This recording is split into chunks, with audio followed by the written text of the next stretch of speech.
तालुक्यातील आपल्या सोयगाव शहरातील आणि जे तर या ठिकाणी सिल्लोड तालुक्या सोयगाव तालुक्यातील सगळे गोरगरीब जनता, सर्वसामान्य जनता, अन्यायग्रस्त जनता, ऐका हो ऐका, कान डोळे उघडा, कान दे तर उघडा आणि या माझ्याकडे लक्ष द्या. ऐका हो ऐका, तुमच्या या कार्यालयामध्ये मग ते जे तर एचएम ऑफिस असेल, तहसील असेल, या ठिकाणचा बीडीओ असेल, या ठिकाणची नगरपंचायत असेल, जेवढ्या काही जे तर शासकीय कार्यालय आहे त्या कार्यालयामध्ये मी जे तर या ठिकाणी गेल्या जे तर 1 महिन्यापासून दर मंगळवारी या शहरामध्ये प्रत्येक कार्यालयामध्ये फेरफटका मारत आहे.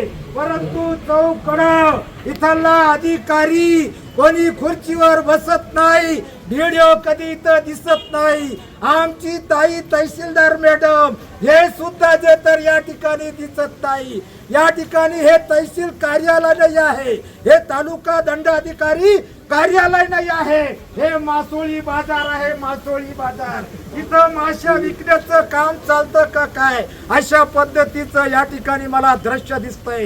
एक माणूस कोणाला विचारायला तयार नाही आहे, कोणाची खबर कोण घेत नाही. आणि ह्याच्यासाठी हे दौंडी आंदोलन करतोय का या ठिकाणी हे अधिकारी तुम्हाला जे तर नीट करायचे असतील, या ठिकाणच्या गोरगरीब जनतेला जर यांना जे तर नीट करायचं असेल तर तुम्ही याचे मालक आहात, हे तुमचे जे तर नोकर आहात. तुमच्या खिशातला पैसा, तुमच्या घामातला पैसा, तुमच्या कबाड कष्टाचा पैसा, शेतकऱ्याचा पैसा, घाम गाळणाऱ्याचा पैसा आपण जे तर यांना पगार म्हणून आम्ही पैसे देतो, तुम्ही पैसे देता. तुमच्या खिशातला पैसा हे अधिकारी आपल्या कुटुंबाला जे तर यांचं पालन पोषण करता, माड्या बांधतात, पोराला जे तर मोठे मोठे इंजिनियर बनवतात, कलेक्टर बनवतात, कमिशनर बनवतात आणि पैसे कोट्यावधीनं कमावतात. कोट्यावधीनं सरकार म्हणजे मी आहे, सरकार म्हणजे तुम्ही आहे,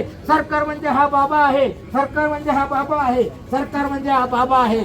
सरकार काही घरात येत नाही. मुख्यमंत्री शिंदे काही त्याचा बाप राजा नव्हता, गृहमंत्री जे तर फडणवीस त्याचा बाप काही राजा नव्हता. ही काही राजाची औलाद नाहीये. अब्दुल सत्तार काही त्याचा बाप राजा नव्हता. ही काही राजाची औलाद नाहीये. तुम्हाला माहित आहे का, अब्दुल सत्तार एका हम्मालाची औलाद आहे. त्याच्या स्वतःच्या तोंडाने तो कबूल करतोय. मग हम्माल लोक, लंगाट लोक करोडपती होतात आणि या कार्यालयामध्ये फैली मंजूर होतात. इथं अधिकारी राहतात, गोरगरीब म्हाताऱ्या या ठिकाणी एक वर्ष चक्र मारतात. काही म्हाताऱ्या फैली भरल्या मरून गेल्या, त्यांचे दिवस झाले. आणि या ठिकाणी आम्हाला जे तर हे दुरून तमाशा पाहता लोक, तुम्हाला तमाशा पाहण्याचा तुम्हाला सवय झालेली आहे. गोरगरिबाला तमाशा पाहण्याचा तुम्हाला सवय झालेली आहे, म्हणून तुमचा तमाशा होतोय. तुमचा तमाशा तुम्ही स्वतःच्या हाताने करता, तुमचा तमाशा तुम्ही स्वतःच्या हाताने करता. म्हणून बाबासाहेब आंबेडकरांनी मला अधिकार दिले का यांचं डोकं ठिकाणावर आणलं पाहिजे.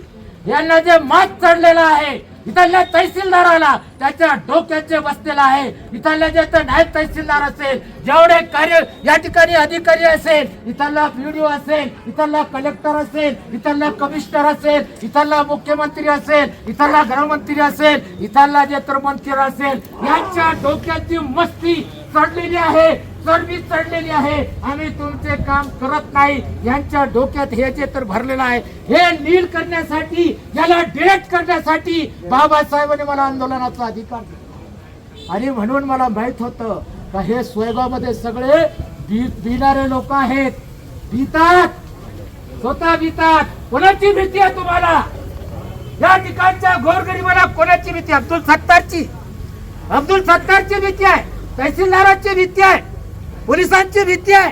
कोणाची भीती आहे? वड्या कापटांना तुम्ही सांगा का आम्हाला याची भीती आहे, त्याला नीट करण्याचं काम वड्या कापटान 8 दिवसात केल्याशिवाय राहणार नाही, हे माझा दावा आहे. आणि म्हणून हे अधिकार मला बाबासाहेब आंबेडकरांनी दिले.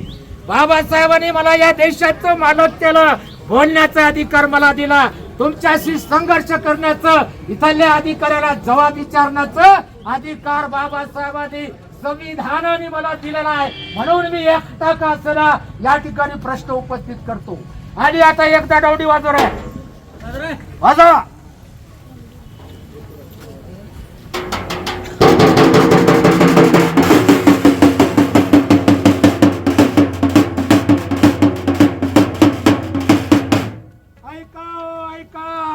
या ठिकाणच्या सोयगाव तालुक्यातील कोणत्याही कार्यालयामध्ये आपण गेलो, कामासाठी गेलो, तिथं अधिकारी राहत नाही. तिथला खालचा जो अधिकारी राहतो त्याला विचारलं तर ते बरोबर उत्तर देत नाही. तो म्हणतो मला माहित नाही. साहेब कुठं गेला, साहेबाला फोन लावला, म्हणतो मीटिंग आहे, हायकोर्टात आहे, मला कोर्टाचं काम आहे. कलेक्टरनं बैठक ठेवली, यानं बैठक ठेवली, त्यानं बैठक ठेवली. या बैठकीच्या नावाखाली यांनी आपले 6 महिने टाकून दिले.